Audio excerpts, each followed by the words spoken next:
이명박 정부 최고 실세로 군림했던 신익의 좌장 이재호. 대우나 전도사로 MB정부 탄생에 혁혁한 공을 세웠던 그가 대헌전도사가 되어 돌아왔다. 박근혜 후보의 4년 중임제는 장기 집권에 불과하다면서 분권형 대통령제 공약을 촉구하고 나선 이재호 의원. 연일 박근혜 후보에게 각을 세우며 선대위 참여 요청을 거부하고 있는 그의 진짜 속마음은 무엇일까? 대선까지 이제 남은 시간은 35일. 킹메이커 이재호는 과연 박근혜와 한 지붕 한 가족이 될 수 있을 것인가? 새로운 정치 세력을 꿈꾸는 왕의 남자 이재호 의원을 지금 바로 만나보자.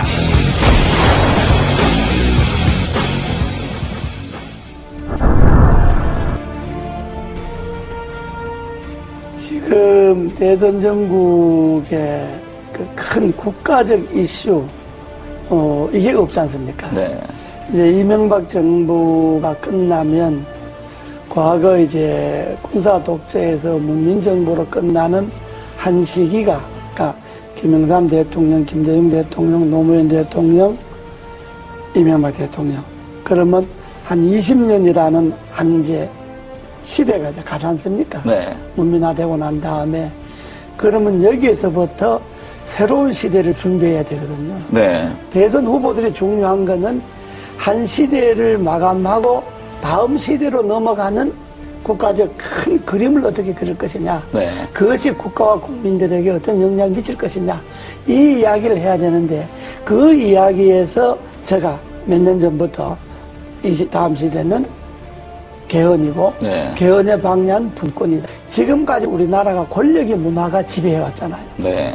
그러니까 큰 권력이든 작은 권력이든 나라의 구석구석에 권력의 힘이 다 이게 미쳐서 그 권력의 힘에 뭔가 좀 가까운 사람만이 뭐 돈을 벌거나 자리를 차지하거나 뭐 이런 소위 나라 풍조가 됐잖아요. 네. 이제는 이러한 권력의 문화를 내려놓고 정말로 사람의 문화, 인간적인 문화가 나라 전반에 한번 골고루 퍼져야 된다.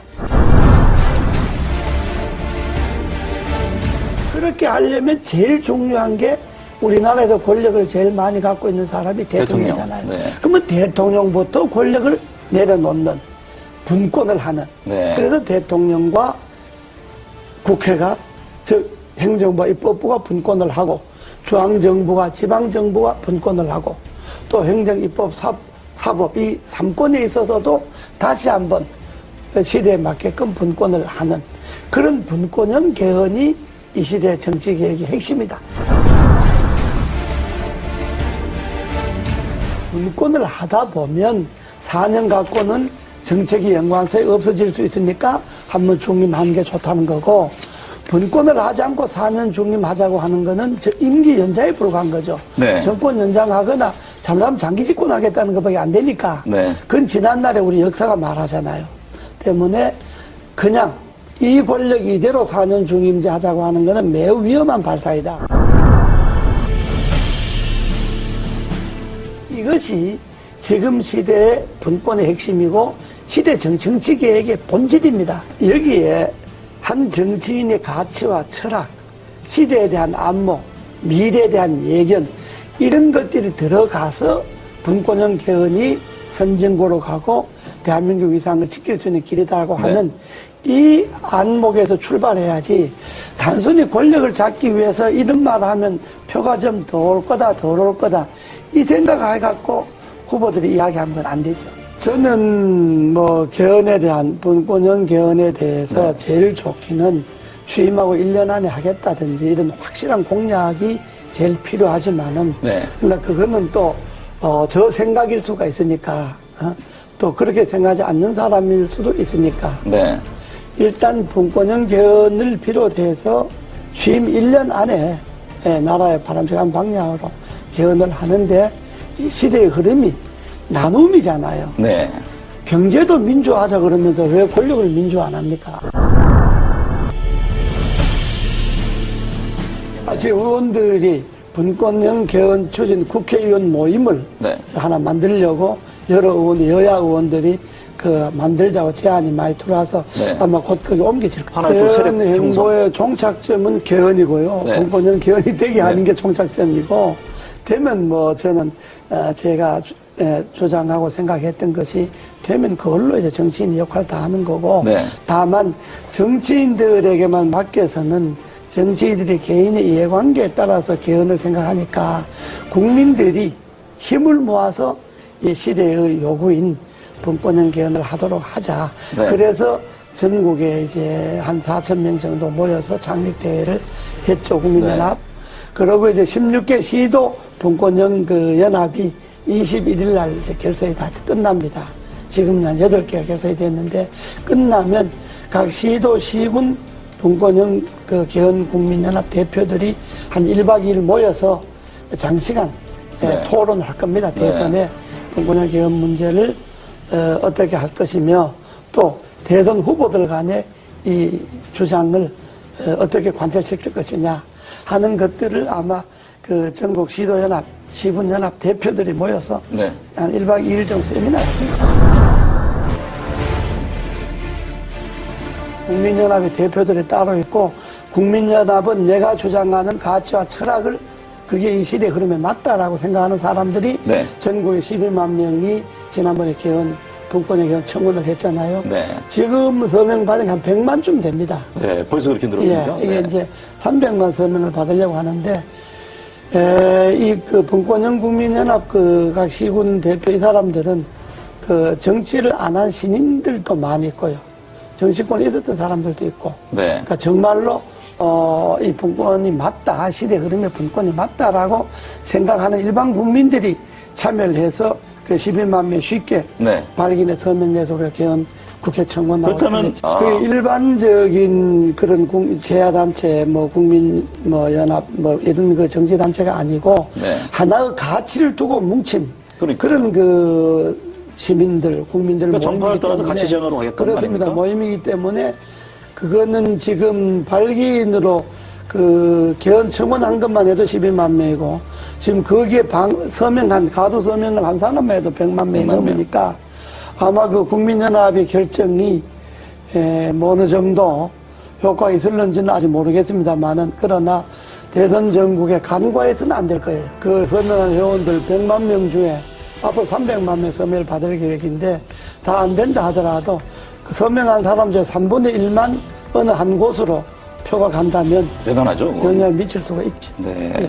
아직까지 이제 그 가치에 제일 중요한 게 분권형 개헌이잖아요. 네. 그러니까 분권형 개헌 전에 분권이라는 데한 인식. 그렇죠. 지금의 시대는 나눔의 시대다. 나누고 남을 배려하고 양보하고 이런 시대인데 지금 권력을 잡겠다는 건 그것하고 역행하잖아요.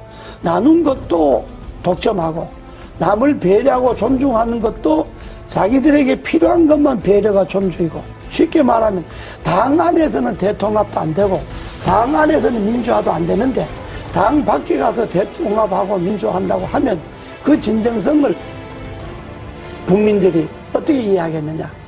이런 점에 볼 때 가치관이 철학이 같지 않구나. 선거를 앞둔 사람들이니까 여당 후보든 야당 후보든 후보 개인들에 대해서야 이렇고 저렇고 비판할 생각이 전혀 없습니다.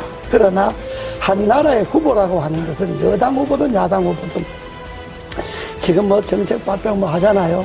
한마디로 그 후보들의 정책 발표주에 공허하게 진정성이 없는 게 검찰 개혁 같은 게 있잖아요. 네.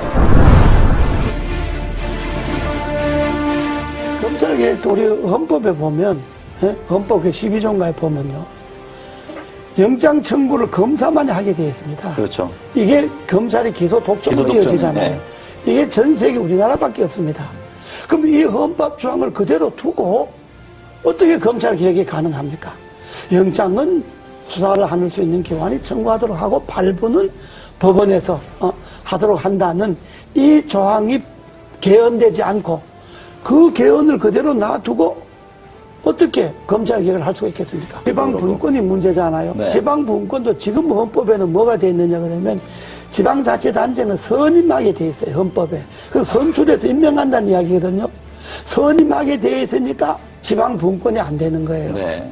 그러니까 헌법을 그대로 이 권력 중심에 제왕적 권력의 헌법을 그대로 두고 뭘 쇄신하겠다, 개혁하겠다 하니까 제가 볼 때는 그게 다 이게 잘못된 거다. 그래서 제가 언제 표현을 좀 과했습니다만은 알면 없고 죽저에만 늘어났다는 그렇죠. 이야기가 정치개혁의 핵심인 개헌에 손을 안 대고 권력 분점에 손을 안 대고 그 헌법을 그대로 두고 거기에 가지만 책임 총리제나 정부 통령제도 그렇습니다. 현재 헌법을 그대로 두고 대통령이 총리를 임명하고 해임할 수 있는 권한을 갖고 있는데 어떻게 총리인데 권한이 갈 수가 있겠습니까? 한계가 있는 거죠. 저는 이번에 그 검찰 개혁에 있어서 핵심은 헌법에 소위 검사만이 영장을 기소 청구할 수 독점. 있다든지 네. 소위 기소 독점이 이거 없어져야 된다고 보는 것이 핵심이다. 예, 헌법 안에 검찰의 그 독점 권한이 없어지지 않는 한은 그건 뭐 어떤 계획도 될 수가 없고 말씀을 지금 들어보니까 예. 경찰과 뭐 검사 수사를 두고 경찰 다투잖아요. 네.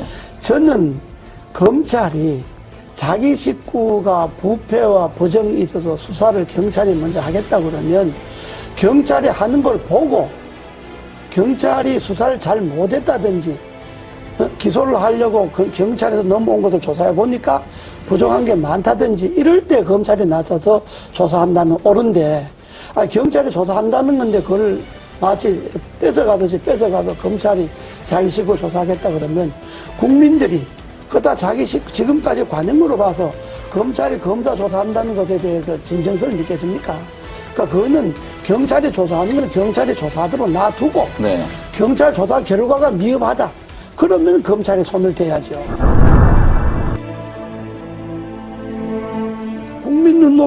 국민이 눈높이에 자기를 맞춰서 정치를 해야 되는데 되게 정치한 사람들 자기 눈높이에 국민을 보고 그렇다면 국민이 동의가 있으면 헌법도 무슨 뭐 국민의 동의가 있어서 개헌한다. 아니 당연히 국민이 뭐 안을 내야 동의를 하든지 반대하든지 하죠. 네. 국민들이 무슨 분권을 하라든지 뭘 하라든지 안을 국민들이 냅니까? 정치권에서 이런 안을 내야 그래야 국민들이 동의를 하든지 반대를 하든지 하듯이 안도 안 내놓고 뭘 갖고 국민들이 동의를 합니까? 네. 그것처럼 그런 것이 다 국민들로 볼 때는 진정성이 없는 이야기다 이런 이야기.